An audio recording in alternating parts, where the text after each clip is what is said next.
Leitebellen. Introduction. When the first days of August lured over the world, time seemed to stand still. A universal astonishment and confusion fell, as upon a flock of sheep perplexed by strange dogs. But now, though never before was a St. Lucy's Day so black with absence, darkness, death, Christmas is gone. Spring comes swiftly. The almond trees flourish. Easter will soon be here. Life breaks into beauty again, and we realize that man may bring hell itself into the world, but that nature ever patiently waits to be his natural paradise. Yet still a kind of instinctive blindness blots out the prospect of the future. Until the long horror of the war is gone from our minds, we shall be able to think of nothing that has not for its background a chaotic darkness. Like every obsession, it gnaws at thought, follows us into our dreams, and returns with the morning. But there have been other wars, and humanity, after learning as best it may their brutal lesson, has survived them. Just as the young soldier leaves home behind him and accepts hardship and danger as to the manner born, so, when he returns again, life will resume its old quiet wont. It is man's salvation to forget no less than it is his salvation to remember, and it is wise even in the midst of the conflict to look back on those that are past and to prepare for the returning problems of the future. When Whitman wrote his Democratic Vistas, the long embittered war between the northern and southern states of America was a thing only of yesterday. It is a headlong amorphous production, a tangled meadow of leaves of grass in prose. But it is as cogent today as it was when it was written. To the ostent of the senses and eyes, he writes, the influences which stamp the world's history are wars, uprisings, or downfalls of dynasties.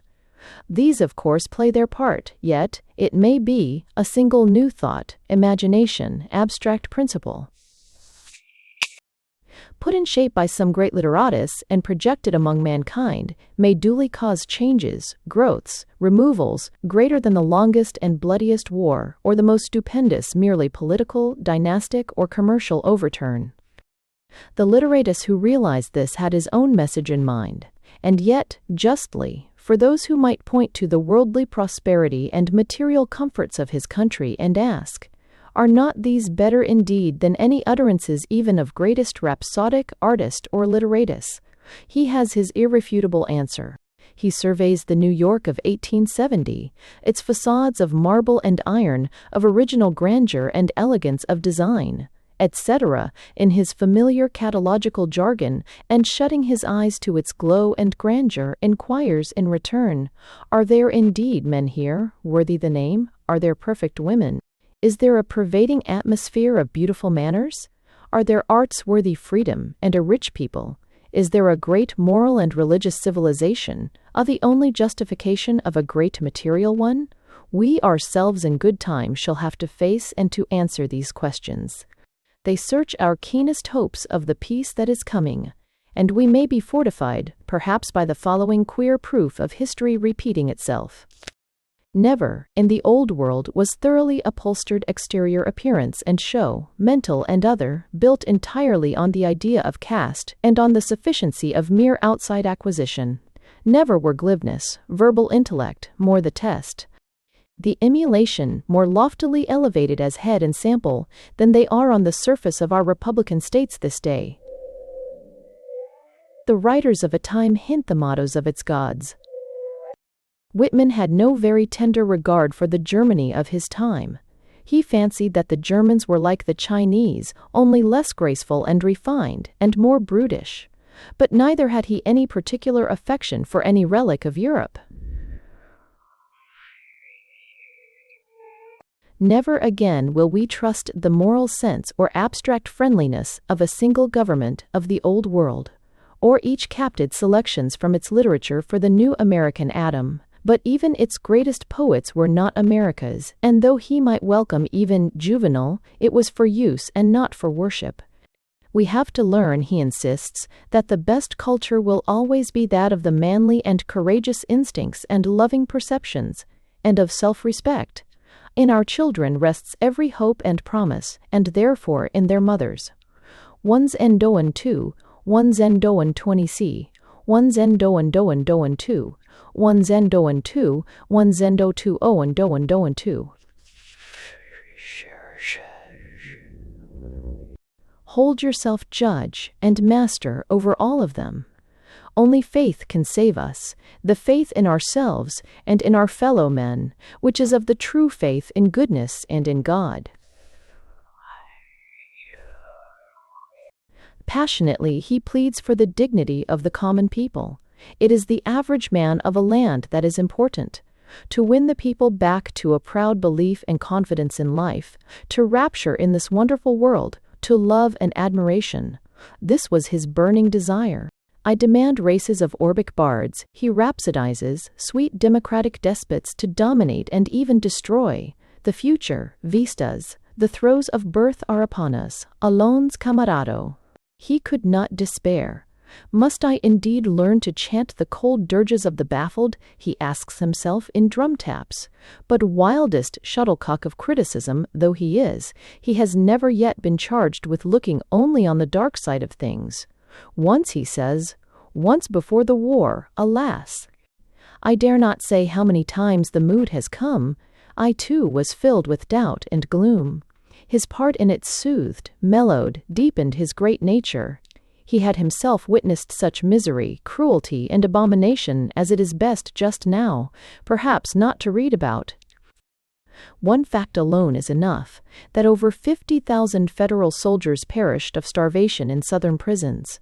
Malarial fever contracted in camps and hospitals had wrecked his health.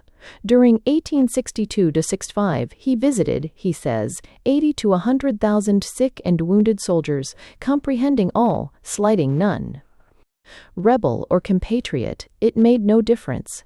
I loved the young man, he cries again and again.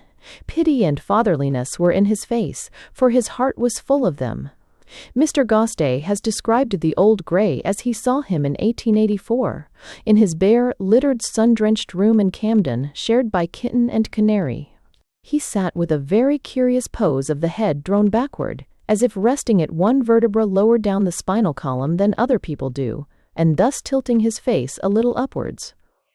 With his head so poised, and the whole man fixed in contemplation of the interlocutor, he seemed to pass into a state of absolute passivity. The glassy eyes half closed, the large knotted hands spread out before him. He resembled, in fact, nothing so much as a great old gray Angora tom, alert and repose, serenely blinking under his combed waves of hair, with eyes inscrutably dreaming. As I stood in dull, deserted Mickle Street once more, my heart was full of affection for this beautiful old man. Each eye, this old rhapsodist in his empty room, glorified by patience and philosophy. Whitman was then 65. In a portrait of 30 years before, there is just a wraith of that feline dream, perhaps, but it is a face of a rare grace and beauty that looks out at us, of a profound kindness and compassion, and, in the eyes, not so much penetration as visionary absorption. Such was the man to whom nothing was unclean, nothing too trivial, except pale poetlings lisping cadenzas piano, who then apparently thronged New York to take to himself. Intensest, indomitablest of individualists, he exulted in all that appertains to that Fort Radish man. This contentious soul of mine, he exclaims ecstatically, Viva the attack! I have been born the same as the war was born. I lull nobody, and you will never understand me. Maybe I am non-literary and undecorous. I have written impromptu. Human, indeed, he was, a tender, all-welcoming host of every man, of his idolized, if somewhat overpowering, American democracy. Why?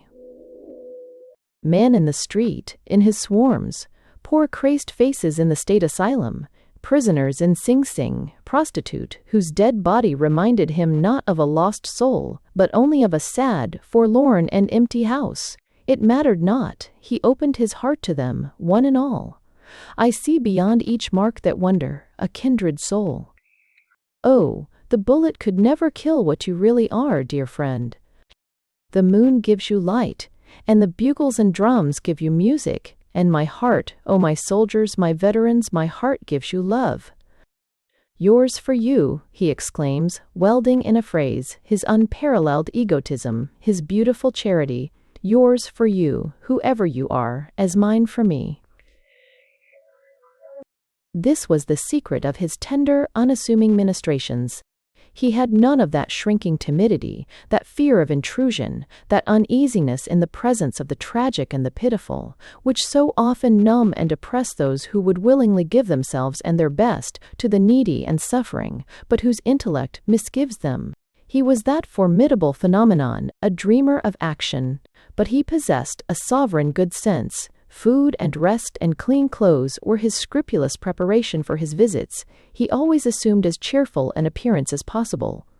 Armed with bright new 5-cent and 10-cent bills, the wounded, he found, were often broke, and the sight of a little money helped their spirits, with books and stationery and tobacco, for one, a twist of good strong green tea, for another, a good homemade rice pudding, or a jar of sparkling but innocent blackberry and cherry syrup, a small bottle of horseradish pickle, or a large handsome apple. He would make friends.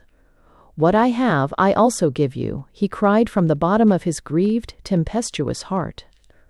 He would talk or write letters, passionate love letters too, or sit silent, in mute and tender kindness. Long, long I gazed, leaning my chin in my hands, passing sweet hours, immortal and mystic hours, with you, dearest comrade. Not a tear, not a word, vigil of silence, love and death, vigil for you, my son and my soldier. And how many a mother must have blessed the stranger who could bring such last news of a son as this. And now, like many other noble and good men, after serving his country as a soldier, he has yielded up his young life at the very outset in her service. Such things are gloomy, yet there is a text, God doeth all things well, the meaning of which, after due time, appears to the soul. It is only love that can comfort the loving. He forced nothing on these friends of a day, so many of them near their last farewell. A poor wasted young man asks him to read a chapter in the New Testament, and Whitman chooses that which describes Christ's crucifixion. He asked me to read the following chapter also, how Christ rose again. I read very slowly, for he was feeble. It pleased him very much, yet the tears were in his eyes. He asked me if I enjoyed religion. I said, perhaps not, my dear, in the way you mean, yet maybe it is the same thing. This is only one of many such serene intimacies in Whitman's experiences of the war.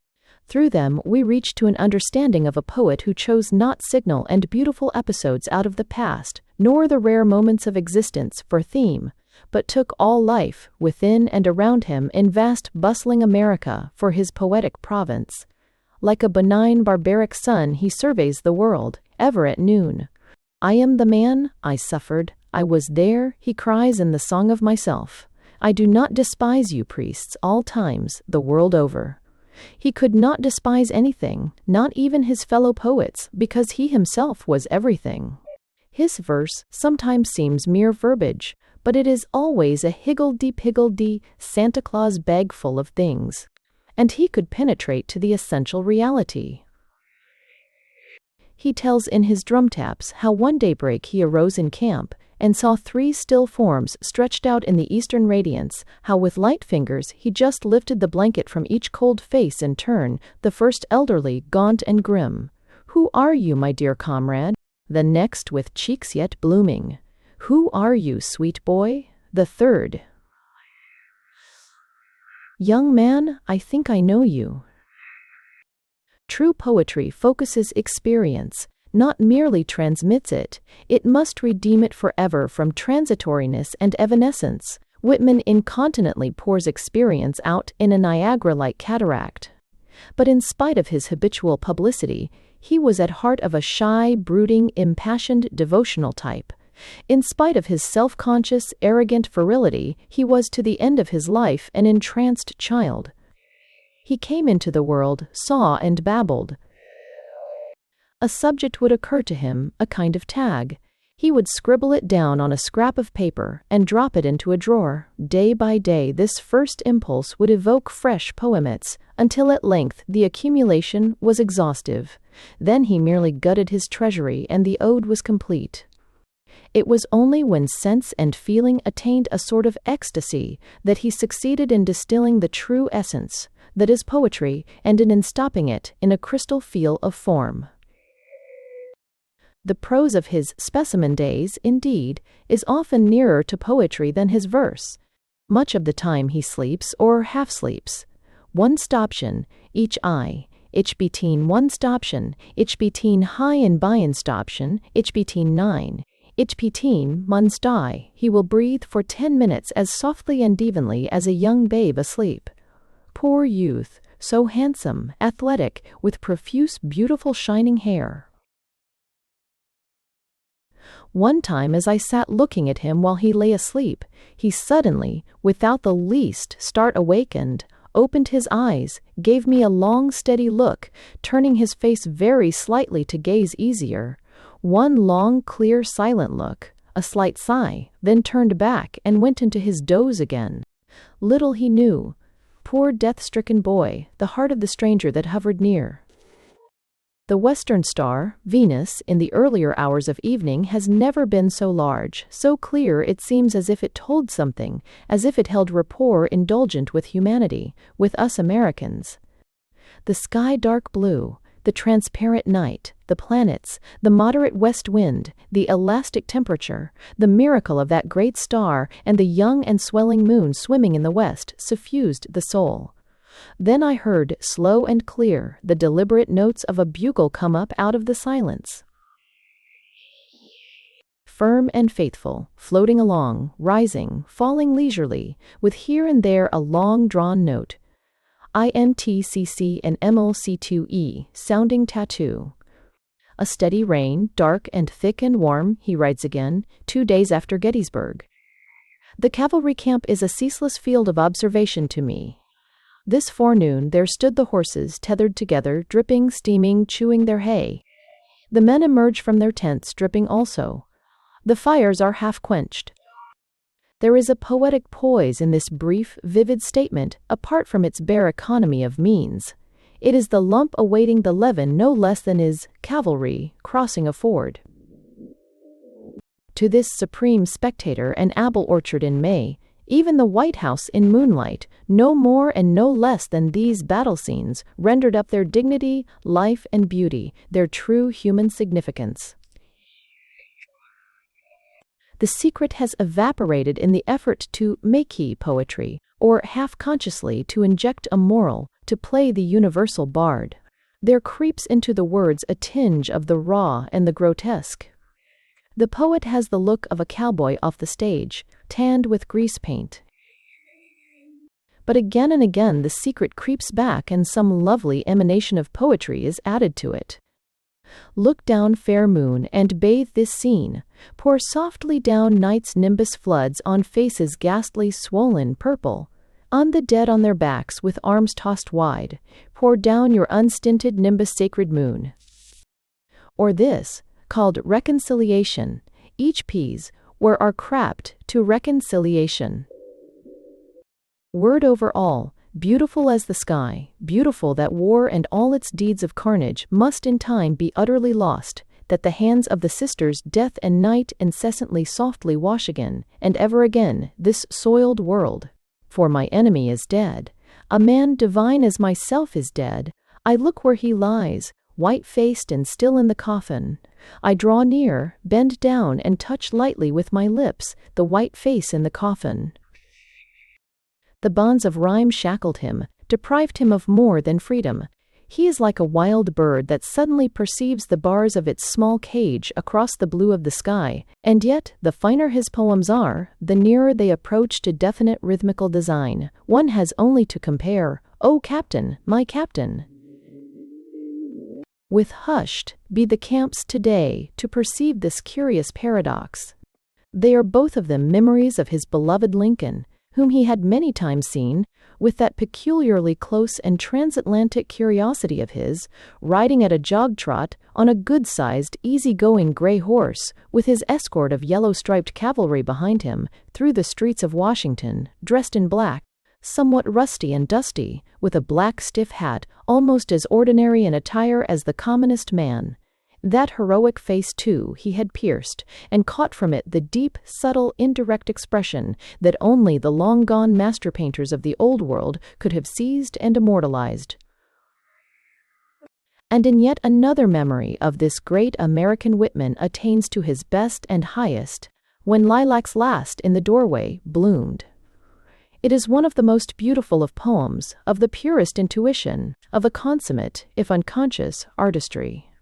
Whose voice is it that rings and echoes, now low and tender, now solemn and desolate, now clear, full, victorious, out of its cloistral solitude, that of the mourner himself, of all heedful, heedless nature, of the immortal soul of man, or just a bird, the shy and hidden, sweet, small hermit thrush? The last division of his life's work, his fond epic, his cosmic inventory as Whitman planned it, was to be devoted to the chaunting of songs of death and immortality. The soldier to whom he read of Christ's resurrection talked of death to him, and said he did not fear it. He talked to a man who did not enjoy religion in the way a Christian means, to whom the mystery of Easter is an all-sufficing reliance. But Whitman not only did not fear death, the thought of it was to him the strangest of raptures, the reverie of a child dreaming of a distant mother, soon to come again.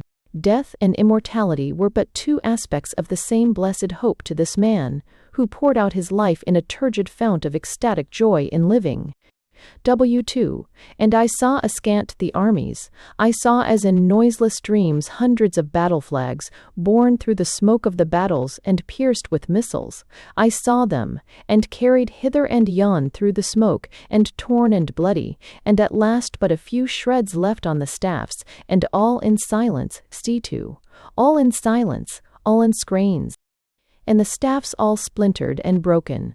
Also, I saw battle corpses, myriads of them, and the white skeletons of young men.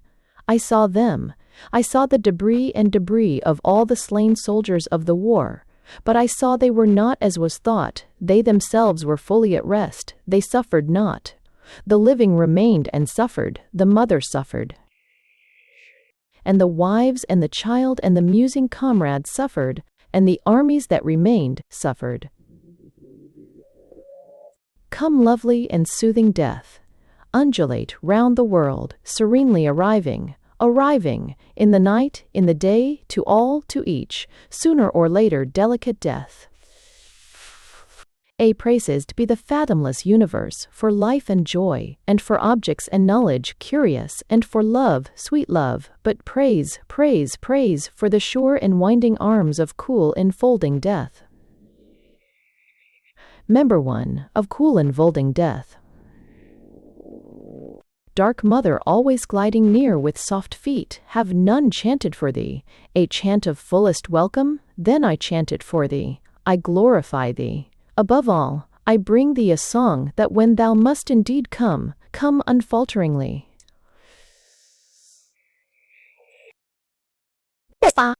First O Songs, for a Prelude. First O songs for a prelude, lightly strike on the stretched tympanum pride and joy in my city, how she led the rest to arms, how she gave the cue, how at once with live limbs unwaiting a moment she sprang, O superb, O Manhattan, my own, my peerless, O strongest you in the hour of danger, in crisis, O truer than steel. How you sprang, how you threw off the costumes of peace with indifferent hand, how your soft opera music changed, and the drum and fife were heard in their stead, how you legged to the war, that shall serve for our prelude, songs of soldiers, how Manhattan drum taps led. 40 years had I in my city seen soldiers parading, 40 years as a pageant, still unawares the lady of this teeming and turbulent city, sleepless amid her ships, her houses, her incalculable wealth, with her million children around her, suddenly, at dead of night, at news from the south, incensed, struck with clenched hand the pavement. A shock electric, the night sustained it, till with ominous hum, our hive at daybreak poured out its myriads. From the houses then and the workshops, and through all the doorways, leapt they tumultuous, and lo! To the drum taps prompt, the young men falling in and arming, the mechanics arming, the trowel, the jack-plane, the blacksmith's hammer, tossed aside with precipitation, the lawyer leaving his office and arming, the judge leaving the court, the driver deserting his wagon in the street, jumping down, throwing the reins abruptly down on the horses' backs, the salesman leaving the store, the boss, bookkeeper, porter, all leaving, squads gather everywhere, by common consent and arm, the new recruits, even boys, the old men show them how to wear their accoutrements, they buckle the straps carefully, outdoors arming. Indoors arming, the flash of the musket barrels, the white tents cluster in camps, the armed sentries around, the sunrise cannon, and again at sunset, armed regiments arrive every day, pass through the city, and embark from the wharves. How good they look as they tramp down to the river sweaty, with their guns on their shoulders. How I love them, how I could hug them, with their brown faces and their clothes and knapsacks covered with dust, the blood of the city up, armed, armed, armed. The cry everywhere, the flags flung out from the steeples of churches and from all the public buildings and stores. The tearful parting, the mother kisses her son, the son kisses his mother. Loth is the mother to part, yet not a word does she speak to detain him. Clearing the way, the unpent enthusiasm, the wild cheers of the crowd for their favorites, the artillery, the silent cannons, bright as gold, drawn along, rumble lightly over the stones. Silent cannons, soon to cease your silence, soon unlimbered to begin the red business, all the mutter of preparation, all the mutter of preparation. All the determined arming, the hospital service, the lint, bandages and medicines, the women volunteering for nurses, the work begun for in earnest, no mere parade now, war. An armed race is advancing, the welcome for battle, no turning away. War, be it weeks, months, or years, an armed race is advancing to welcome it. Mannahatta a march, and it's oh to sing it well, it's oh for a manly life in the camp. And the sturdy artillery, the guns bright as gold, the work for giants, to serve well the guns, unlimber them, no more as the past 40 years for salutes for courtesies merely, put in something now, besides powder and wadding. And you, lady of ships, you Mannahatta, old matron of this proud, friendly, turbulent city, often in peace and wealth you were pensive or covertly frowned amid all your children, but now you smile with joy, exulting old Mannahatta. 1861. Armed year of the struggle, no dainty rhymes or sentimental love verses for you terrible year, not you as some pale poetling seated at a desk lisping cadenza's piano, but as a strong man erect, clothed in blue clothes, advancing, carrying a rifle on your shoulder, with well-gristled body and sunburnt face and hands, with a knife in the belt at your side, as I heard you shouting loud, your sonorous voice ringing across the continent, your masculine voice, O year, as rising amid the great cities, amid the men of Manhattan, I saw you as one of the workmen, the dwellers in Manhattan. Or with large steps crossing the prairies out of Illinois and Indiana, rapidly crossing the west with springy gait and descending the Alleghanies, or down from the Great Lakes or in Pennsylvania, or on deck along the Ohio River, or southward along the Tennessee or Cumberland rivers, or at Chattanooga on the mountain top. Saw I your gait, and saw I your sinewy limbs clothed in blue, bearing weapons, robust year. Heard your determined voice launched forth again and again, year that suddenly sang by the mouths of the round-lipped cannon, I repeat you, hurrying, crashing, sad, distracted year. Beat, beat, drums. Beat, beat, drums. Blow, bugles, blow. Through the windows, through doors burst like a ruthless force into the solemn church, and scatter the congregation into the school where the scholar is studying. Leave not the bridegroom quiet, no happiness must he have now, with his bride, nor the peaceful farmer any peace, plowing his field or gathering his grain, so fierce you whir and pound you drums, so shrill you bugles blow.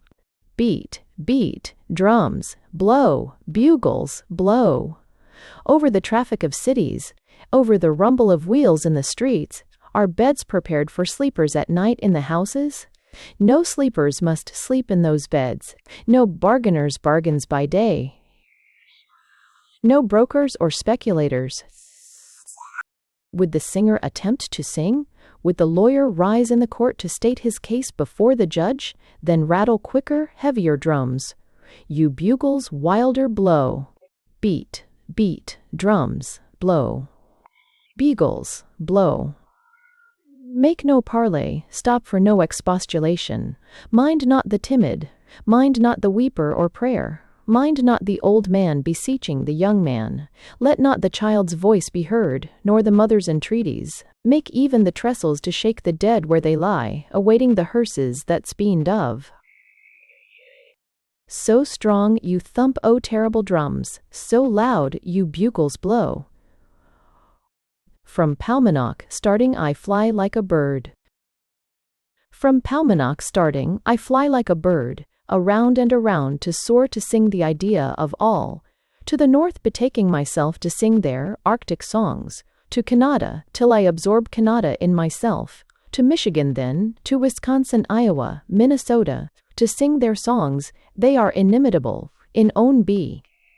Then to Ohio and Indiana to sing theirs, to Missouri and Kansas and Arkansas to sing theirs, to Tennessee and Kentucky, to the Carolinas and Georgia to sing theirs, to Texas and so along up toward California, to Rome accepted everywhere, to sing first, to the tap of the war drum if need be, the idea of all, of the Western world, one and inseparable, and then the song of each member of these states. Song of the Banner, at daybreak.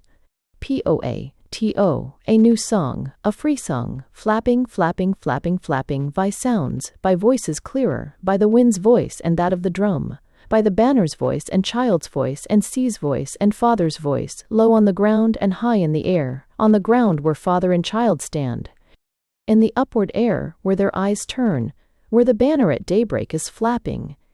Words, book words, what are you? Words no more, for hearken and see, my song is there in the open air, and I must sing, with the banner and pennant a-flapping. I'll weave the cord and twine in, man's desire and babe's desire, I'll twine them in, I'll put in life, I'll put the bayonet's flashing point, I'll let bullets and slugs whiz, as one carrying a symbol and menace far into the future, crying with trumpet voice, arouse and beware, beware and arouse. I'll pour the verse with streams of blood, full of volition, full of joy, then loosen, launch forth to go and compete, with the banner and pennant a-flapping. Pennant. I come up here, bard, bard, bard, come up here, soul, soul, come up here, dear little child, to fly in the clouds and winds with me, and play with the measureless light. Child. Father, what is that in the sky beckoning to me with long finger, and what does it say to me all the while? Father, nothing, my babe, you see in the sky, and nothing at all to you it says, but look you, my babe, look at these dazzling things in the houses, and see you the money shops opening, and see you the vehicles preparing to crawl along the streets with goods, these, ah these, how valued and toiled for these. How envied by all the earth. Poet, when all fresh and rosy red, the sun is mounting high, on floats the sea in distant blue careering through its channels. On floats the wind over the breast of the sea setting in toward land, the great steady wind from west or west, by south floating so buoyant with milk-white foam on the waters. But I am not the sea nor the red sun, I am not the wind with girlish laughter, not the immense wind which strengthens, not the wind which lashes, not the spirit that ever lashes its own body to terror and death, but I am that which unseen comes and sings, sings, sings, sings, which babbles in brooks and scoots in showers on the land, which the birds know in the woods mornings and evenings, and the shore sands know, and the hissing wave, and that banner and pennant, aloft there flapping and flapping. Child. Oh, Father, it is alive. It is full of people. It has children. Oh, now it seems to me it is talking to its children. I hear it. It talks to me. Oh, it is wonderful. Oh, it stretches. It spreads and runs so fast. Oh, my Father, it is so broad it covers the whole sky. Father. Cease, my foolish babe, what you are saying is sorrowful to me, much it displeases me. Behold with the rest again I say, behold not banners and pennants aloft, but the well-prepared pavements behold, and mark the solid-walled houses. Banner and pennant. Speak to the child. Old Bard out of Manhattan, to our children all, or north or south of Manhattan, point this day, leaving all the rest to us over all. And yet we know not why, for what are we, mere strips of cloth profiting nothing, only flapping in the wind? Poet. W. I hear and see not strips of cloth alone, I hear the tramp of armies, I hear the challenging sentry, I hear the jubilant shouts of millions of men, I hear liberty. I hear the drums beat and the trumpets blowing, I myself move abroad swift rising flying. Then I use the wings of the land bird and use the wings of the seabird, and look down as from a height. I do not deny the precious results of peace. I see populous cities with wealth, incalculable. I see numberless farms. I see the farmers working in their fields or barns. I see mechanics working. I see buildings everywhere founded, going up, or finished. I see trains of cars swiftly speeding along railroad tracks drawn by the locomotives. I see the stores, depots of Boston, Baltimore, Charleston, New Orleans. I see far in the west the immense area of grain. I dwell a while hovering. I pass to the lumber forests of the north, and again to the southern plantation, and again to California. Sweeping the whole, I see the countless profit, the busy gatherings, earned wages. See the identity formed out of 38 spacious and haughty states, and many more to come. See forts on the shores of harbors, see ships sailing in and out. Then over all, yea. My little and lengthened pennant, shaped like a sword, runs swiftly up, indicating war and defiance. And now the halyards have raised it, side of my banner broad and blue, side of my starry banner, discarding peace over all the sea and land. Banner and pennant. Yet louder, higher, stronger, barred, yet farther, wider cleave. No longer let our children deem us riches and peace alone. We may be terror and carnage, and are so now. Not now are we any one of these spacious and haughty states, nor any 5, nor 10, nor market, nor depot, we, nor market, nor depot, we, nor money bank in the city, but these and all, and the brown and spreading land, and the mines below, are ours, and the shores of the sea are ours, and the rivers great and small, and the fields they moisten, and the crops and the fruits are ours, bays and channels and ships sailing in and out are ours, while we, over all. Over the area spread below, the 3 or 4 millions of square miles, the capitals, the 40 millions of people, O Bard, in life and death supreme, we, even we, henceforth flaunt out masterful, high up above, not for the present alone, for 1,000 years chanting through you, this song to the soul of one poor little child. Gild. O my Father, I like not the houses, they will never to me be anything, nor do I like money, but to mount up there I would like, O Father dear, that banner I like, that pennant I would be and must be. Father, child of mine, you fill me with anguish, to be that pennant would be too fearful. Little you know what it is this day, and after this day forever. It is to gain nothing, but risk and defy everything. Forward to stand in front of wars. And oh, such wars! With passions of demons, slaughter, premature death? Banner. To Ed.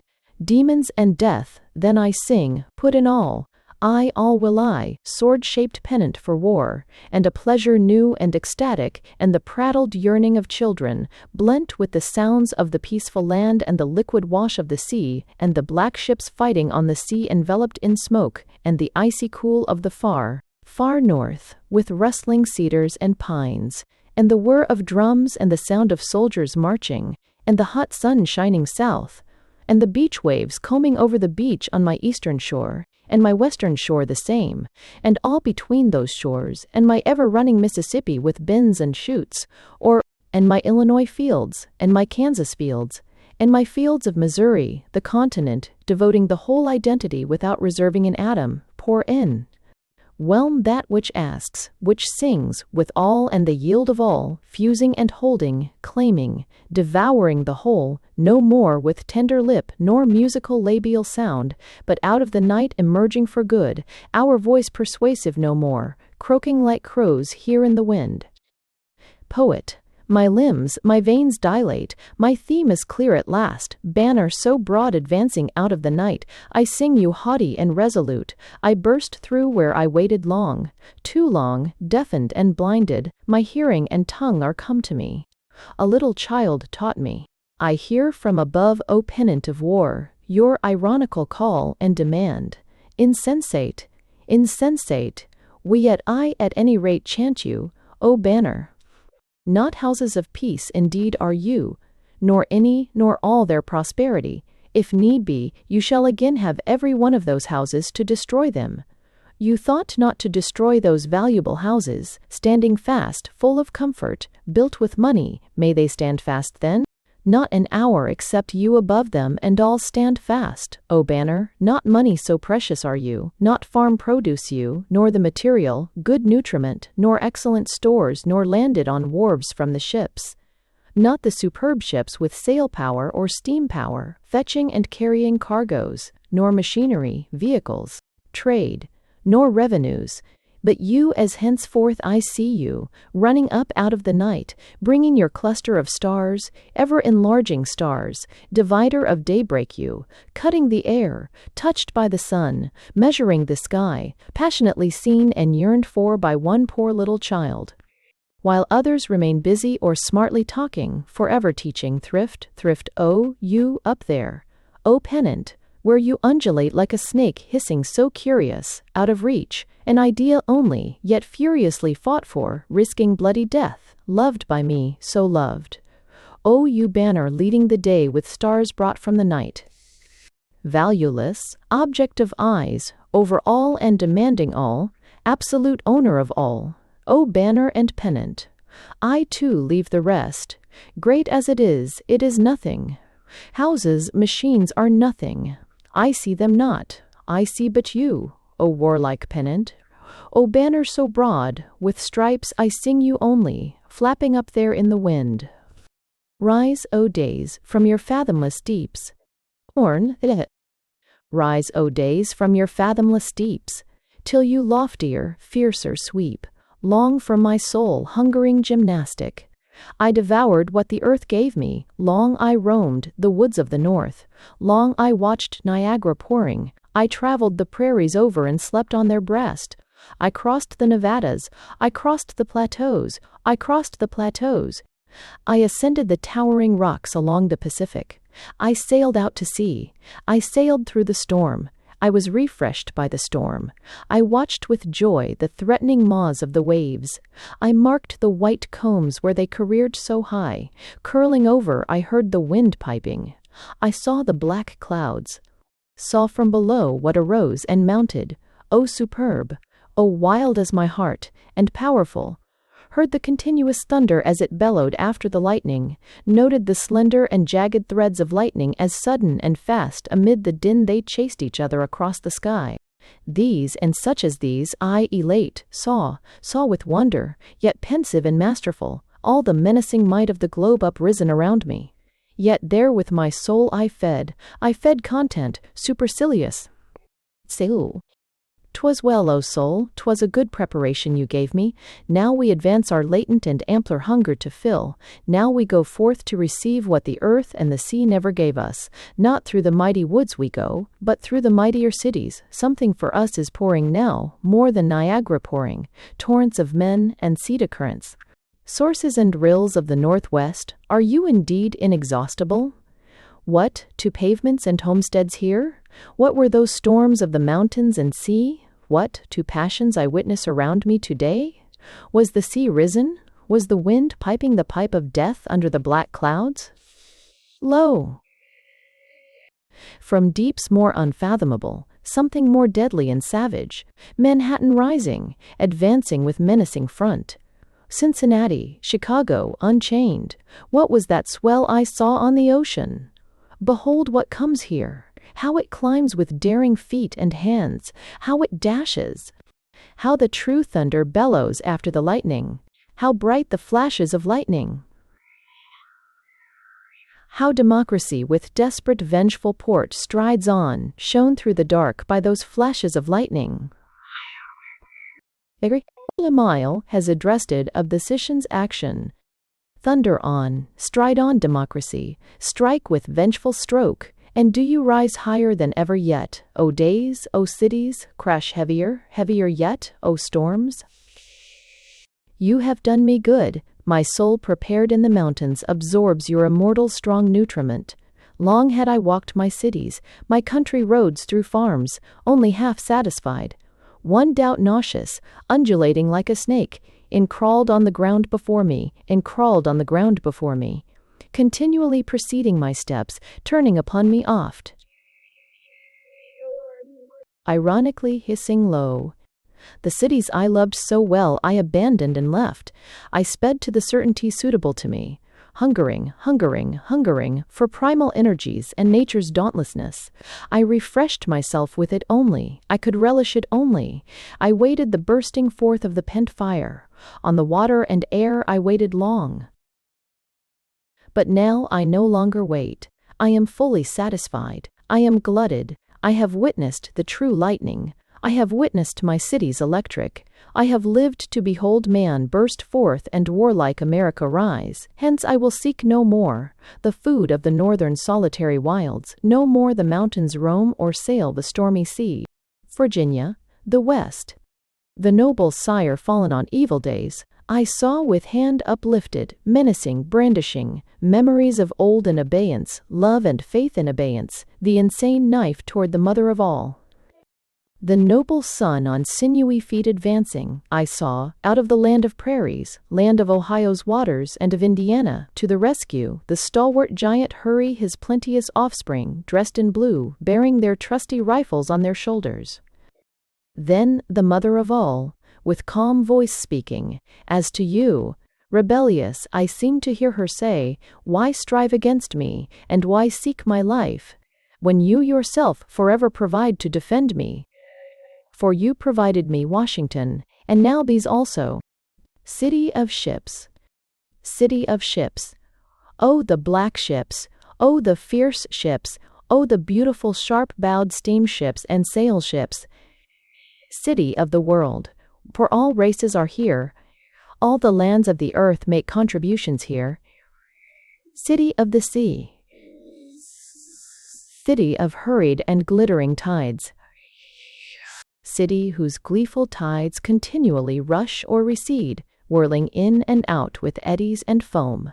City of wharves and stores, city of tall facades of marble and iron. Proud and passionate city, mettlesome, mad, extravagant city. Spring up, O city, not for peace alone, but be indeed yourself, warlike. Fear not, submit to no models but your own, O city. Behold me, incarnate me as I have incarnated you. I have rejected nothing you offered me, whom you adopted, I have adopted, good or bad, I never question you. I love all. I do not condemn anything, I chant and celebrate all that is yours, yet peace no more. In peace I chanted peace, but now the drum of war is mine. War, red war is my song, through your streets, O city. The Centenarian's Story. volunteer of 1861-22 at Washington Park, Brooklyn, assisting the centenarian. Give me your hand, old revolutionary. The hilltop is nigh, but a few steps. Make room, gentlemen. Up the path you have followed me well, spite of your 100 and extra years, you can walk, old man. Though your eyes are almost done, your faculties serve you, and presently I must have them serve me. Rest, while I tell what the crowd around us means. On the plain below, recruits are drilling and exercising. There is the camp. One regiment departs tomorrow. Do you hear the officers giving their orders? Do you hear the clank of the muskets? Why, what comes over you now, old man? Why do you tremble and clutch my hand so convulsively? The troops are but drilling, they are yet surrounded with smiles. Around them at hand, the well-dressed friends and the women, while splendid and warm the afternoon sun shines down, green the midsummer verdure, and fresh blows the dallying breeze, o'er proud and peaceful cities and arm of the sea between. But drill and parade are over, they march back to quarters. Only hear that approval of hands, hear what a clapping! As wending the crowds now part and disperse. But we, old man, not for nothing have I brought you hither. We must remain, you to speak in your turn, and I to listen and tell. The centenarian, ET2, 1.2 Stay B, as the process as the first people, Stom. When I clutched your hand, it was not with terror, but suddenly pouring about me here on every side, and below there where the boys were drilling, and up the slopes they ran, and where tents are pitched, and wherever you see south, and southeast, and southwest, over hills, across lowlands, and in the skirts of woods, home. And along the shores, in mire, now filled over, came again and suddenly raged, as 85 years agone, no mere parade received with applause of friends, but a battle which I took part in myself. Aye, long ago as it is I took part in it, walking then this hilltop, this same ground. Aye, this is the ground, my blind eyes even as I speak, behold it repeopled from graves. The years recede, pavements and stately houses disappear, rude forts appear again. The old hooped guns are mounted. I see the lines of raised earth stretching from river to bay. I mark the vista of waters. I mark the uplands and slopes. Here we lay encamped. It was this time in summer also. As I talk, I remember all. I remember the declaration. It was read here. The whole army paraded. It was read to us here. By his staff surrounded the general, stood in the middle. He held up his unsheathed sword. It glittered in the sun in full sight of the army. 'Twas a bold act then. The English warships had just arrived. We could watch down the lower bay where they lay at anchor, and the transports swarming with soldiers. A few days more, and they landed, and then the battle. 20,000 were brought against us, a veteran force furnished with good artillery. I tell not now the whole of the battle, but one brigade early in the forenoon ordered forward to engage the redcoats. Of that brigade I tell, and how steadily it marched, and how long and well it stood confronting death. Who do you think that was marching steadily, sternly confronting death? It was the brigade of the youngest men, 2,000 strong, raised in Virginia and Maryland, and most of them known personally to the general. Jauntily forward they went with quick step toward Gowanus's waters, till of a sudden unlooked for by defiles through the woods, gained at night, the British advancing, rounding in from the east, fiercely playing their guns, that brigade of the youngest was cut off and at the enemy's mercy. The general watched them from this hill. They made repeated desperate attempts to burst their environment. They drew close together, very compact, their flag flying in the middle. But oh, from the hills, how the cannon were thinning and thinning them. It sickens me yet, that slaughter. I saw the moisture gather in drops on the face of the general. I saw how he wrung his hands in anguish. Meanwhile the British maneuvered to draw us out for a pitched battle, but we dared not trust the chances of a pitched battle.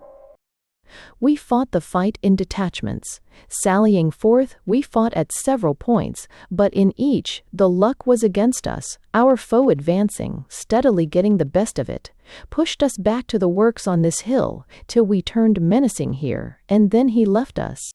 That was the going out of the brigade of the youngest men, 2,000 strong. Few returned, nearly all remain in Brooklyn.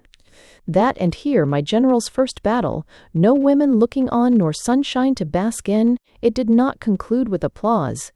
Nobody clapped hands here then.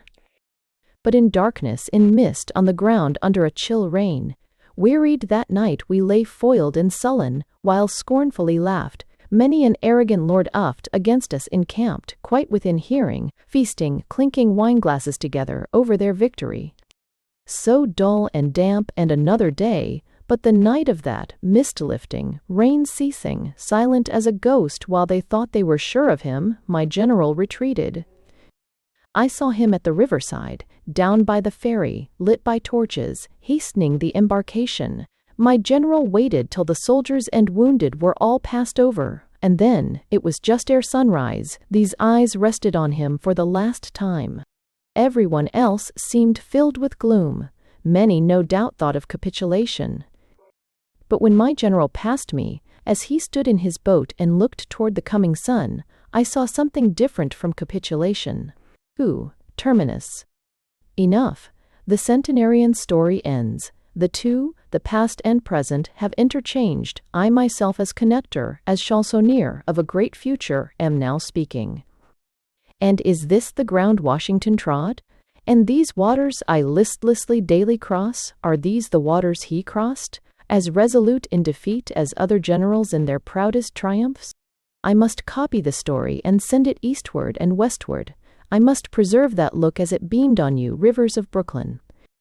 See, as the annual round returns the phantoms return. It is the 27th of August, and the British have landed. The battle begins and goes against us. Behold through the smoke, Washington's face. The brigade of Virginia and Maryland have marched forth to intercept the enemy. They are cut off. Murderous artillery from the hills plays upon them. Rank after rank falls, while over them silently droops the flag, baptized that day in many a young man's bloody wounds, in death, defeat, and sisters' mothers' tears. Ah, hills and slopes of Brooklyn, I perceive you are more valuable than your owners supposed. In the midst of you stands an encampment very old, stands forever, the camp of that dead brigade. Cavalry crossing, a ford. A line in long array where they wind betwixt green islands. They take a serpentine course, their arms flash in the sun. Hark to the musical clank, behold the silvery river, in it the splashing horses loitering stop to drink. Behold the brown-faced men, each group, each person a picture. The negligent rest on the saddles. Some emerge on the opposite bank, others are just entering the ford, while scarlet and blue and snowy white, the guidon flags flutter gaily in the wind. Bivouac, on a mountainside. I see before me now a traveling army halting, below a fertile valley spread, with barns and the orchards of summer, behind, the terraced sides of a mountain, abrupt, and places rising high, broken, with rocks, with clinging cedars, with tall shapes dingily seen, the numerous campfires scattered near and far. Some away up on the mountain, the shadowy forms of men and horses, looming, large-sized, flickering, and over all the sky, far, far out of reach, studded, breaking out, the eternal stars. An army corps, on the march, with its cloud of skirmishers in advance, with now the sound of a single shot snapping like a whip, and now an irregular volley. The swarming ranks press on and on, the dense brigades press on, glittering dimly, toiling under the sun. The dust-covered men, in columns rise and fall to the undulations of the ground. With artillery interspersed, the wheels rumble, the horses sweat, as the army corps advances. By the bivouac's fitful flame. By the bivouac's fitful flame, a procession winding around me, solemn and sweet and slow. But first I note the tents of the sleeping army, the fields and woods' dim outline. The darkness lit by spots of kindled fire, the silence, like a phantom far or near, an occasional figure moving, the shrubs and trees. As I lift my eyes, they seem to be stealthily watching me. While wind in procession thoughts, oh tender and wondrous thoughts, of life and death, of home and the past and loved, and of those that are far away, a solemn and slow procession there as I sit on the ground, by the bivouac's fitful flame. Come up from the fields, Father. Come up from the fields, Father, here's a letter from our Pete, and come to the front door, Mother, here's a letter from thy dear son. Lo, 'tis autumn. Lo, where the trees, deeper green, yellower and redder, cool and sweet in Ohio's villages, with leaves fluttering in the moderate wind, where apples ripe in the orchards hang, and grapes on the trellised vines, smell you, the smell of the grapes on the vines. Smell you the buckwheat where the bees were lately buzzing. Above all, lo, the sky so calm, so transparent after the rain, and with wondrous clouds, below too, all calm, all vital and beautiful, and the farm prospers well, Down in the fields all prospers well, but now from the fields come Father, come at the daughter's call, and come to the entry, Mother, to the front door come right away. Fast as she can she hurries, something ominous, her steps trembling.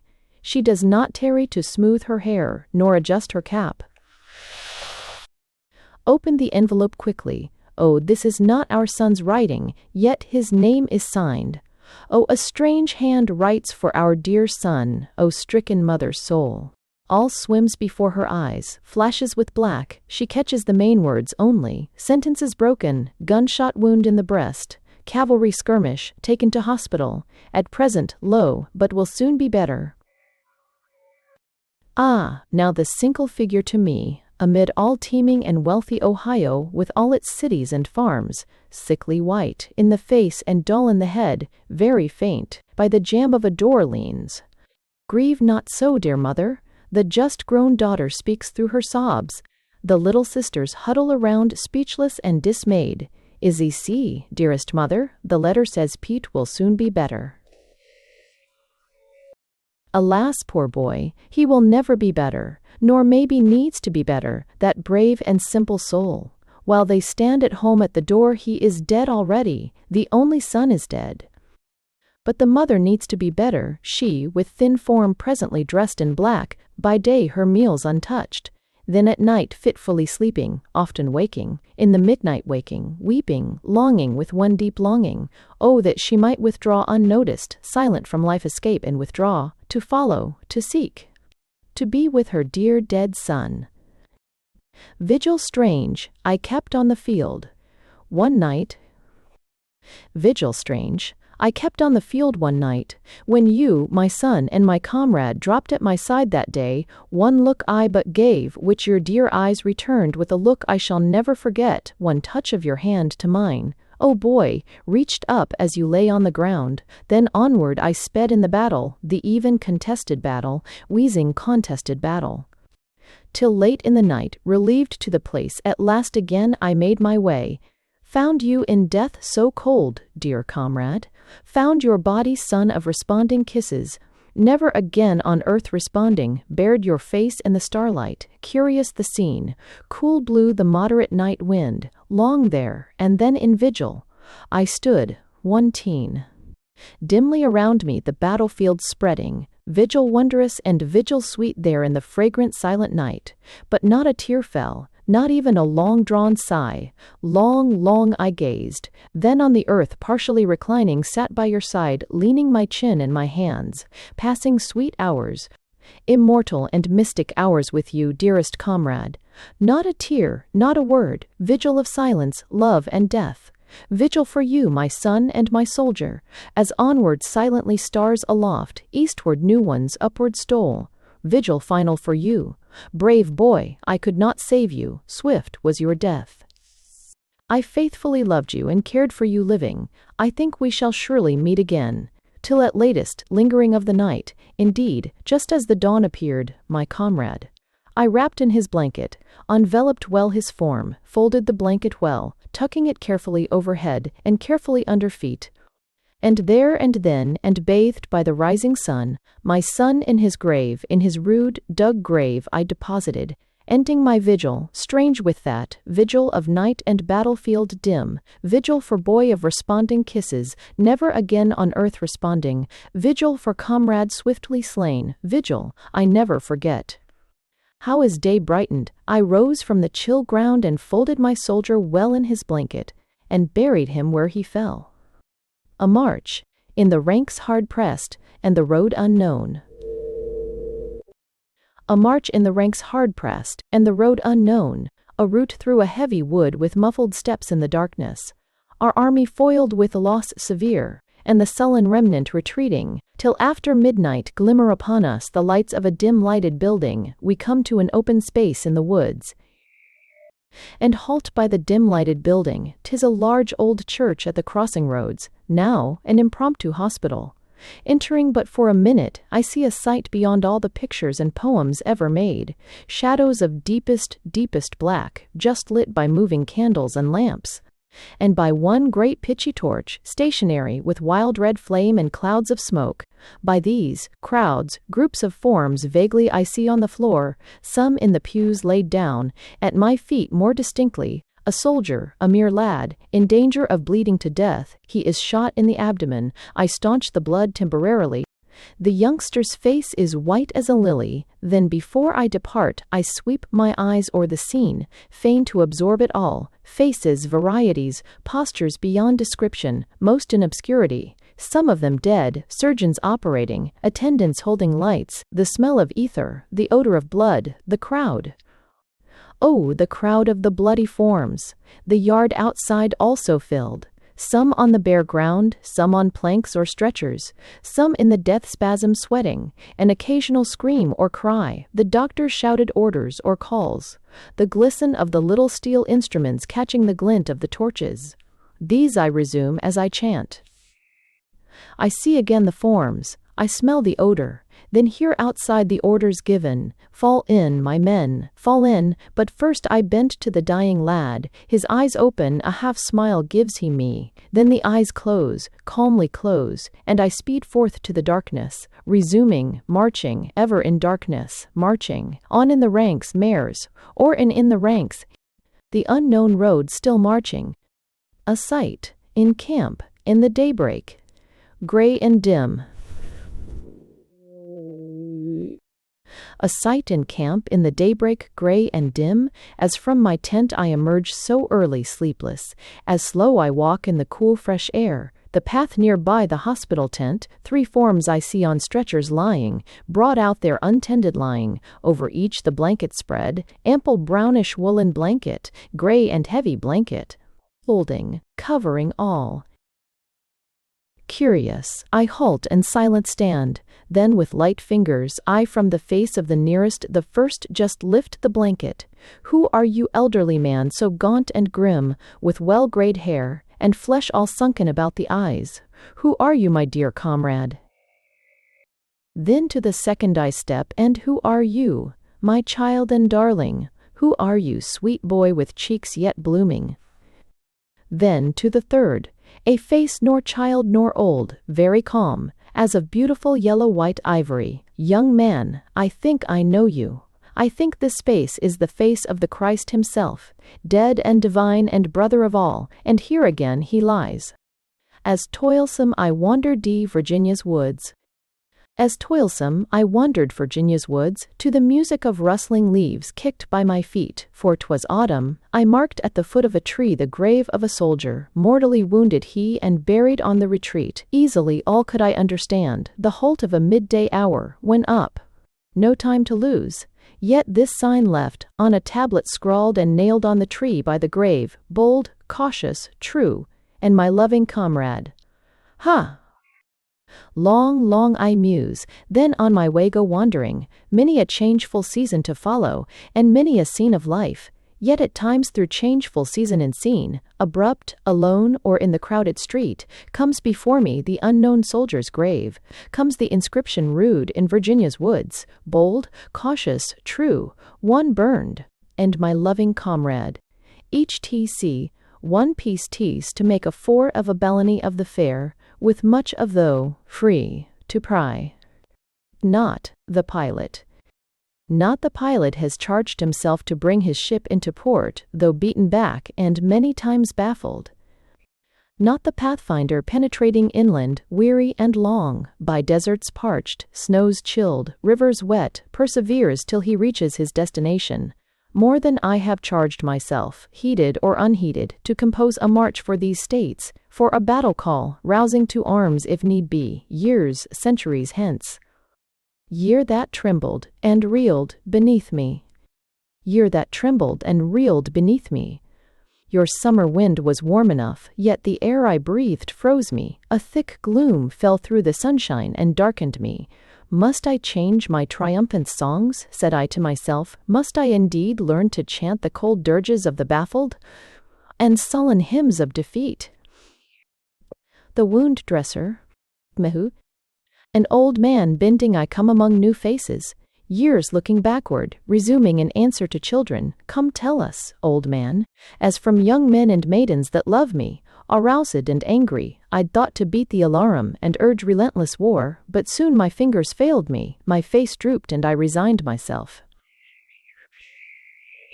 To sit by the wounded and soothe them, or silently watch the dead, years hence of these scenes, of these furious passions, these chances of unsurpassed heroes, was one side so brave. The other was equally brave. Now be witness again, paint the mightiest armies of earth. Of those armies so rapid, so wondrous, what saw you to tell us? What stays with you latest and deepest? Of curious panics, of hard-fought engagements or sieges tremendous, what deepest remains? Ivihu, God. O maidens and young men, I love, and that love me, what you ask of my days, those the strangest and sudden your talking recalls. Soldier alert, I arrive after a long march covered with sweat and dust, in the nick of time I come, plunge in the fight, loudly shout in the rush of successful charge. Enter the captured works, yet, lo, like a swift-running river they fade, pass and are gone they fade. I dwell not on soldiers' perils or soldiers' joys, both I remember well. Many the hardships, few the joys, yet I was content. But in silence, in dreams' projections, while the world of gain and appearance and mirth goes on, so soon what is over forgotten, and waves wash the imprints off the sand, with hinged knees returning, I enter the doors, while for you up there, whoever you are, follow without noise and be of strong heart. Bearing the bandages, water and sponge, straight and swift to my wounded I go, where they lie on the ground after the battle brought in, where their priceless blood reddens the grass, the ground, or to the rows of the hospital tent, or under the roofed hospital, to the long rows of cots up and down each side I return. To each and all, one after another, I draw near. Not one do I miss. An attendant follows holding a tray. He carries a refuse pail, soon to be filled with clotted rags and blood, emptied and filled again. I onward go, I stop, with hinged knees and steady hand to dress wounds. I am firm with each, the pangs are sharp yet unavoidable. One turns to me his appealing eyes. Poor boy, I never knew you, yet I think I could not refuse this moment to die for you, if that would save you. At their talenting. On I go, open doors of time, open hospital doors. The crushed head I dress, poor crazed hand. Tear not the bandage away, the neck of the cavalryman with the bullet, through and through, I examine, hard the breathing rattles, quite glazed already the eye, yet life struggles hard, see, squit death. Be persuaded, O beautiful death, in mercy come quickly. From the stump of the arm, the amputated hand, I undo the clotted lint, remove the slough, wash off the matter and blood. Back on his pillow the soldier bends with curved neck and side-falling head. His eyes are closed, his face is pale, he dares not look on the bloody stump, and has not yet looked on it. I dress a wound in the side, deep, but a day or two more, for see the frame all wasted and sinking, and the yellow-blue countenance see, I dress the perforated shoulder, the foot with the bullet wound, cleanse the one with a gnawing and putrid gangrene, so sickening, so offensive, while the attendant stands beside me holding the tray and pail. I am faithful, I do not give out. The fractured thigh, the knee, the wound in the abdomen, these and more I dress with impassive hand, yet deep in my breast a fire, a burning flame. Thus in silence, in dreams' projections, returning, resuming, I thread my way through the hospitals, the hurt and wounded. I pacify with soothing hand, I sit by the restless all the dark night. Some are so young, some suffer so much, I recall the experience, sweet and sad. Many a soldier's loving arms about this neck have crosses and rested. Many a soldier's kiss dwells on these bearded lips. Long, too long America. Long, too long America, traveling roads all even and peaceful you learned, from joys and prosperity only, but now, ah now, to learn from crises of anguish, advancing, grappling with direst fate, and recoiling not, and now to conceive and show to the world what your children en masse really are. For who, except myself, has yet conceived what your children en masse really are? Give me the splendid silent sun. Evening. Give me the splendid silent sun with all his beams full dazzling. Give me juicy autumnal fruit ripe and red from the orchard. Give me a field where the unmowed grass grows. Give me an arbor, give me the trellised grape, give me fresh corn and wheat, give me serene moving animals teaching content. Give me nights perfectly quiet, as on high plateaus west of the Mississippi, and I looking up at the stars. Give me odorous at sunrise a garden of beautiful flowers where I can walk undisturbed. Give me for marriage a sweet-breathed woman of whom I should never tire. Give me a perfect child.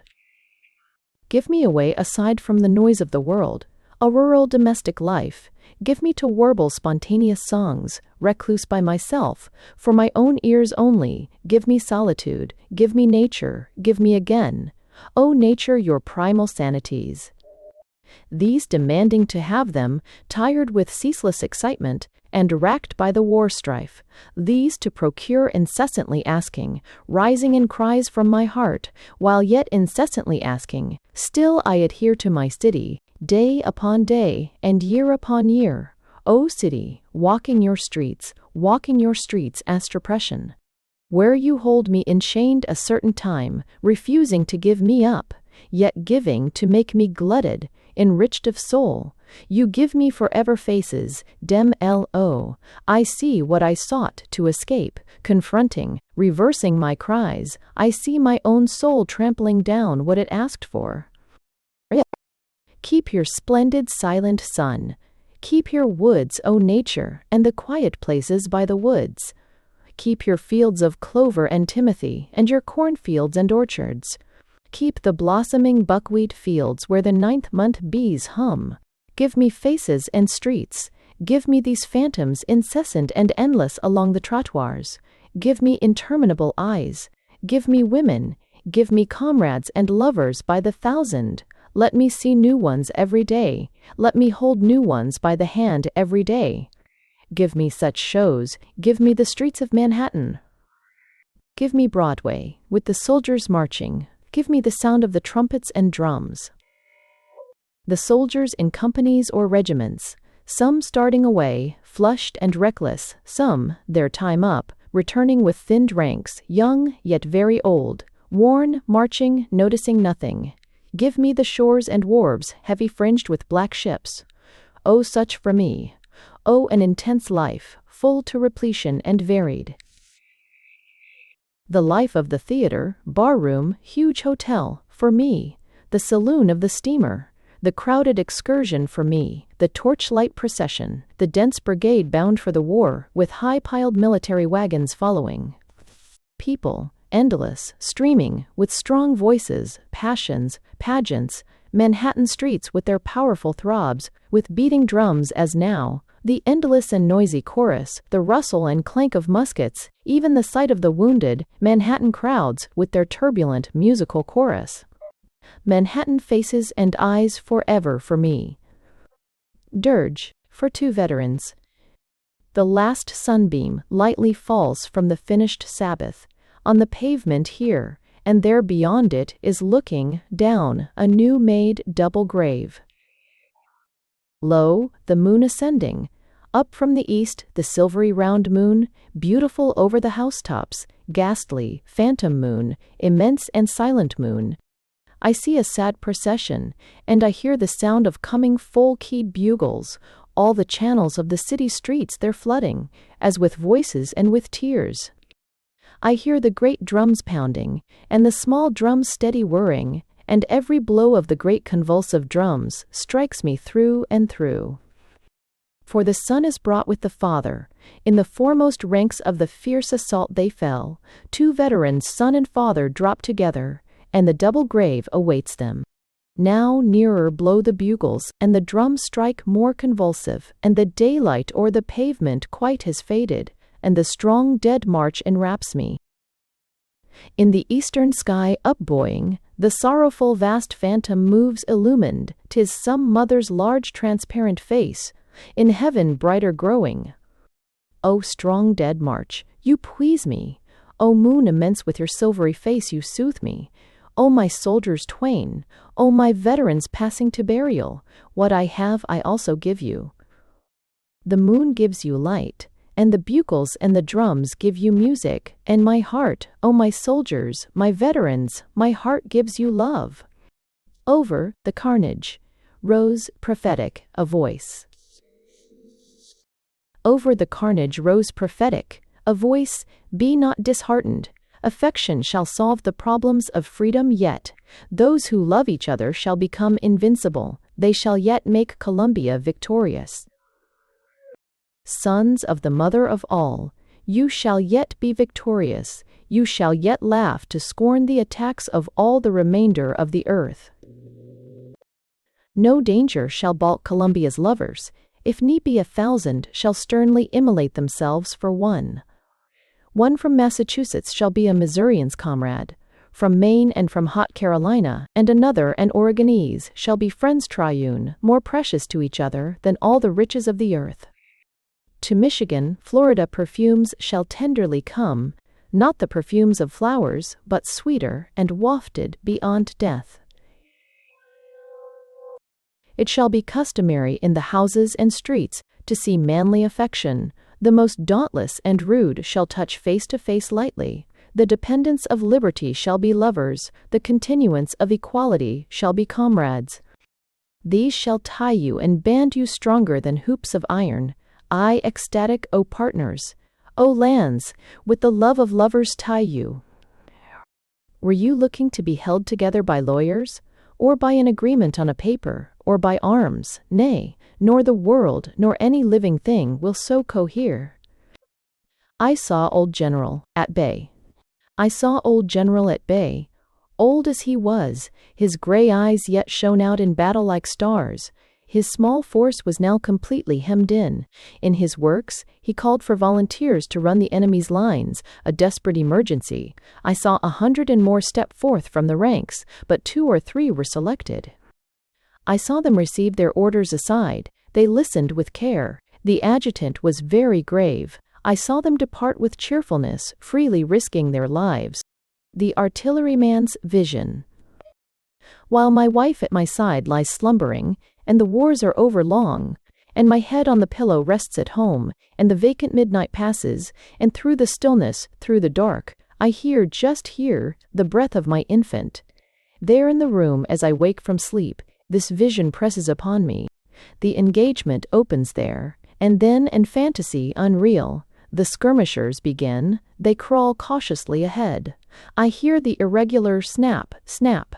I hear the sounds of the different missiles, the short THT, THT. Of the rifle balls, I see the shells exploding, leaving small white clouds. I hear the great shells shrieking as they pass. The grape like the hum and whir of wind through the trees, tumultuous. Now the contest rages. All the scenes at the batteries rise in detail before me again. The crashing and smoking. The pride of the men in their pieces. The chief gunner ranges and sights his piece and selects a fuse of the right time. After firing, I see him lean aside and look eagerly off to note the effect.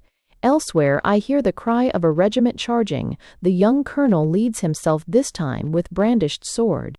I see the gaps cut by the enemy's volleys, quickly filled up, no delay. I breathe the suffocating smoke, then the flat clouds hover low, concealing all. Now a strange lull for a few seconds, not a shot fired on either side, then resumed the chaos louder than ever with eager calls and orders of officers. While from some distant part of the field the wind wafts to my ears, a shout of applause, some special success, and ever the sound of the cannon far or near, rousing even in dreams, a devilish exultation and all the old mad joy in the depths of my soul, and ever the hastening of infantry shifting positions, batteries, cavalry moving hither and thither, the falling, dying, I heed not, the wounded, dripping and red, I heed not, some to the rear are hobbling, grime, heat, rush, aid, decamps galloping by or on a full run, with the patter of small arms, the warning SST of the rifles, these in my vision I hear or see, and my vision I hear or see. And bombs bursting in air, and at night the vari-colored rockets. Ethiopia, saluting the colors. Who are you, dusky woman, so ancient hardly human, with your woolly white and turbaned head and bare bony feet? Why rising by the roadside here, do you the colors greet? 'Tis while our army lines Carolina's sands and pines, forth from thy hovel door, thou Ethiopia comest to me, as under doughty Sherman, I march toward the sea. Me, master, years 100 since, from my parents sundered, a little child, they caught me as the savage beast is caught, then hither me across the sea the cruel slaver brought. No further does she say, but lingering all the day, her high-born turbaned head she wags and rolls her darkling eye, and courtesies to the regiments, the guidons moving by. What is it, fateful woman, so blear, hardly human? Why wag your head with turban bound, yellow, red, and green? Are the things so strange and marvelous you see or have seen? Not youth pertains to me. Not youth pertains to me, nor delicatesse. I cannot beguile the time with talk. Awkward in the parlor, neither a dancer nor elegant, in the learned coterie sitting constrained and still, for learning inures not to me, beauty, knowledge, inure not to me. Yet there are 2 or 3 things inure to me. I have nourished the wounded, and soothed many a dying soldier, and at intervals waiting or in the midst of camp, composed these songs. Race of veterans. Race of veterans, race of victors, race of the soil, ready for conflict, race of the conquering march, no more credulity's race, abiding tempered race, race henceforth owning no law but the law of itself, race of passion and the storm. World, take good notice. World, take good notice, silver stars fading, milky hue ripped, weft of white detaching, coals 38, baleful and burning, scarlet, significant, hands-off warning, now and henceforth flaunt from these shores. O tan-faced prairie boy. O tan-faced prairie boy, before you came to camp, came many a welcome gift, praises and presents came, and nourishing food, till at last among the recruits, you came, taciturn, with nothing to give. We but looked on each other, when lo, more than all the gifts of the world you gave me. Look down, fair moon. Look down, fair moon, and bathe this scene. Pour softly down night's nimbus floods on faces ghastly swollen purple, on the dead on their backs with arms tossed wide. Pour down your unstinted nimbus, sacred moon. Legation. Word over all, beautiful as the sky, beautiful that war and all its deeds of carnage must in time be utterly lost, that the hands of the sisters death and night incessantly softly wash again, and ever again, this soiled world. For my enemy is dead, a man divine as myself is dead. I look where he lies white-faced and still in the coffin. I draw near, bend down, and touch lightly with my lips the white face in the coffin. How solemn as one by one. Washington City, 1865. How solemn as one by one, as the ranks returning worn and sweaty, as the men file by where I stand, as the faces, the masks appear, as I glance at the faces studying the masks, as I glance upward out of this page studying you, dear friend, whoever you are. Whew, how solemn the thought of my whispering soul to each in the ranks. And to you, I see behind each mask, that wonder a kindred soul. Oh, the bullet could never kill what you really are, dear friend, nor the bayonet stab what you really are, the soul. Yourself I see, great as any, good as the best, waiting secure and content, which the bullet could never kill, nor the bayonet stab. Oh, friend. As I lay with my head in your lap, camarado. As I lay with my head in your lap, camarado, the confession I made I resume. What I said to you in the open air I resume. I know I am restless and make others so. I know my words are weapons full of danger, full of death, for I confront peace, security, and all the settled laws. To unsettle them, I am more resolute because all have denied me than I could ever have been had all accepted me. I heed not, and have never heeded either experience, cautions, majorities, nor ridicule. And the threat of what is called hell is little or nothing to me, and the lure of what is called heaven is little or nothing to me, dear camarado. I confess I have urged you onward with me, and still urge you, without the least idea what is our destination, or whether we shall be victorious or utterly quelled and defeated. Delicate cluster, flag of teeming life, covering all my lands, all my seashores lining. Flag of death, how I watched you through the smoke of battle pressing, how I heard you flap and rustle, cloth defiant. Flag cerulean, sunny flag, with the orbs of night dappled. Ah, my silvery beauty, ah, my woolly white and crimson. Ah, to sing the song of you, my matron mighty, my sacred one, my mother. To a certain civilian. Did you ask dulcet rhymes from me? Did you seek the civilian's peaceful and languishing rhymes? Did you find what I sang erewhile so hard to follow? Why I was not singing erewhile for you to follow, to understand. Nor am I now. I have been born of the same as the war was born. The drum corps' rattle is ever to me sweet music. I love well the martial dirge. With slow wail and convulsive throb leading the officer's funeral. What to such as you, anyhow, such a poet as I? Therefore, leave my works, and go lull yourself with what you can understand, and with piano tunes, for I lull nobody, and you will never understand me. Lo, victress on the peaks. Lo, victress on the peaks, where thou with mighty brow regarding the world, O Libertad, that vainly conspired against thee. Out of its countless beleaguering toils, after thwarting them all, dominant, with the dazzling sun around thee, flauntest now unharmed in immortal soundness and bloom. In these hours supreme, no poem proud, I chanting bring to thee, nor mastery's rapturous verse, but a cluster containing night's darkness and blood-dripping wounds, and psalms of the dead. Spirit whose work is done. Washington City, 1865. Spirit whose work is done, spirit of dreadful hours. Ere departing fade from my eyes, your forests of bayonets, spirit of gloomiest fears and doubts, yet onward ever unfaltering pressing, spirit of many a solemn day and many a savage scene. Electric spirit, that with muttering voice through the war now closed, like a tireless phantom flitted, rousing the land with breath of flame, while you beat and beat the drum. Now as the sound of the drum, hollow and harsh to the last, reverberates round me, as your ranks, your immortal ranks, return from the battles, as the muskets of the young men yet lean over their shoulders, H.I. As I look on the bayonets bristling over their shoulders, as those slanted bayonets, whole forests of them appearing in the distance, approach and pass on, returning homeward, moving with steady motion, swaying to and fro to the right and left. evenly lightly rising and falling while the steps keep time. Spirit of hours I knew, all hectic red one day, but pale as death next day.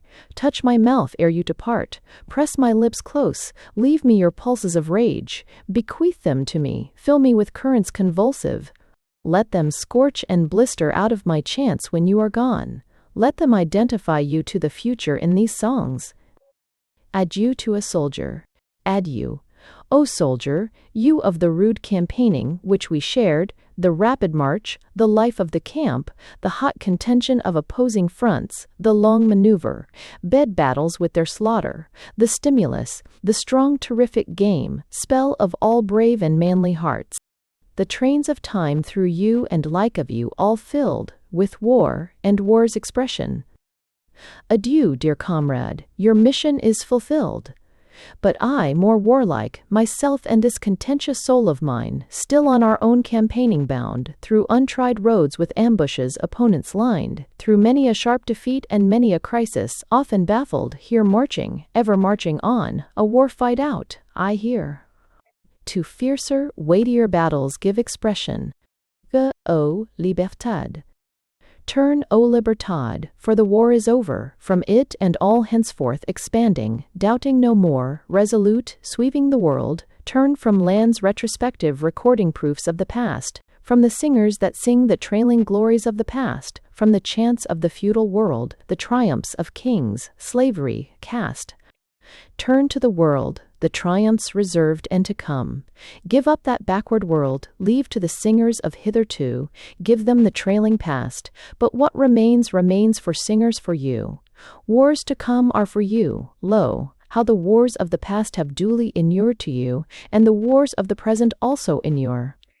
Then turn, and be not alarmed, O libertad, turn your undying face to where the future, greater than all the past, is swiftly, surely preparing for you. To the leavened soil they trod. To the leavened soil they trod calling. I sing for the last, forth from my tent, emerging for good, loosing, untying the tent ropes, in the freshness the forenoon air, in the far-stretching circuits and vistas again to peace restored, to the fiery fields emanative and the endless vistas beyond, to the south and the north. To the leavened soil of the general western world to attest my songs, to the Alleghanian hills and the tireless Mississippi, to the rocks I calling sing, and all the trees in the woods, to the plains of the poems of heroes, to the prairies spreading wide, to the far-off sea and the unseen winds, and the sane impalpable air, and responding they answer all, but not in words. The average earth, the witness of war and peace, acknowledges mutely, the prairie draws me close, as the father to bosom broad the sun, the northern ice and rain that began me, nourish me to the end. But the hot sun of the south is to fully ripen my songs. Thanks for listening to Drum Taps by Walt Whitman.